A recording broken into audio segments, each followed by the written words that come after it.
Now, Shauna may have gone off to meet the locals, but I've decided to stick with the serious business of trying to decide how we can buy property here in Calabria. So I need the best legal advice I can get. So I'm here with bilingual solicitor Nick Metta. Hi, Nick. Nice to meet you. Hi, nice to meet you. But before we actually start, you've chosen a great place here. I mean, this is wonderful food. What are we eating? What is this? This is typical food from Tropea, and the owner prepared this Tropeano spaghetti. And we have secondi piatti, second course with its anchovies and some octopus salad.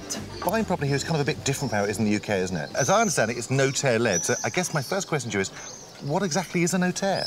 Notary is a public officer and acting in the transaction as a neutral party to certify the completion of the deal. Do I need a lawyer as well, then? You need a lawyer to look into the transaction in your own interest to get the best out of it for the lowest cost possible. We hear a lot about Italy being sort of bureaucratic. Is that true? Unfortunately, it is true. But of course, knowing the process, you can optimize all the steps and try to complete in due course. So what actually is that buying process? What actually happens? Buying process is finding property you like, looking into the property details and the vendor details, signing a preliminary agreement setting all the steps to be taken from that point up to completion.